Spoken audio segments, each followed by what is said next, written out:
আমার বাচ্চা যখন 4 বছর বয়স, আমার বড় মেয়ে, তখন আমি গুম। আমি এই আজকে 8ই মার্চ, আমি 6ই মার্চে গুম হয়েছিলাম। ঠিক এই সময়টাই আমি গুম ছিলাম।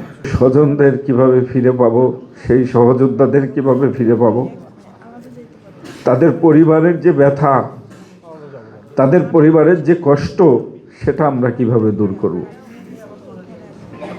সেই জন্য সংসদ সদস্য হলেও হাজার মানুষের ফুলের মালায় সিক্ত হলেও কখনোই আমার মুখে হাসি থাকে না। পবিত্র রমজানে এভাবেই আপন হয়ে উঠুক সবাই ইসপির আপন করা স্বাদে। ইসপি আপন করা স্বাদ। অনেকে বলে যে একটু হাসেন, আপনার মুখটা কেন অন্ধকার। সত্যি, যখন এরকম একটা ভালো সময়, ভালো একটা অনুষ্ঠানে আমি যাই, মানুষ আমাকে সম্বর্ধনা দেয়, তখন আমার মুখটা অন্ধকার থাকে। তখনই আমার সেই সহযোদ্ধাদের কথা মনে হয়। আমরা যখন নতুন বাংলাদেশ পেলাম, নতুন স্বাধীনতা পেলাম, নতুন গণতন্ত্র পেলাম,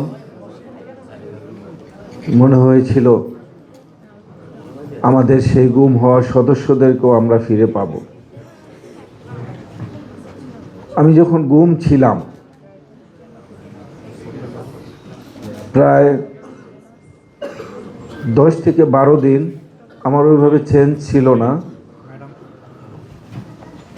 নির্যাতনের সময়টা ছিল,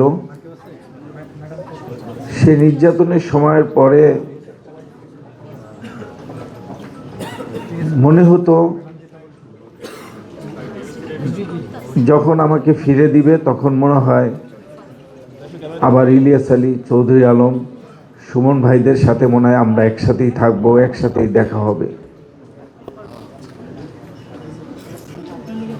কিন্তু আমরা সেই নির্যাতনের পরে আমাদের যে রুমে গুম করে রাখা হয়েছিল, সেই রুমে কিন্তু একাই ছিলাম। ছোট্ট একটি রুম, একটি কবরের মতো, খালি ফ্লোর।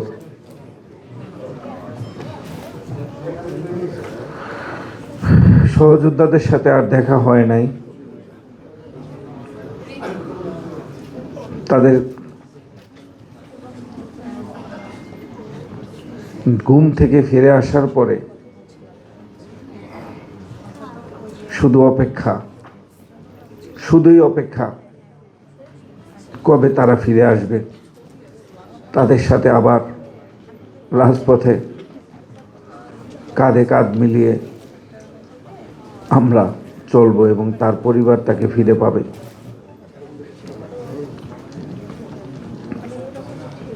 আসলে 111-এর সরকার গঠন হওয়ার পরেই যেভাবে বাংলাদেশ জাতীয়তাবাদী দল এবং জাতীয়তাবাদী শক্তির উপর যেভাবে একটা নির্যাতন, নির্মম নির্যাতন শুরু হয়েছিল, সেই শুরুটাই হয়েছিল জনাব তারেক রহমানকে দিয়ে। প্রথমেই তাকে গুম করা হয়েছিল এবং নির্যাতনের সর্বোচ্চটা চালানো হয়েছিল তার উপরে।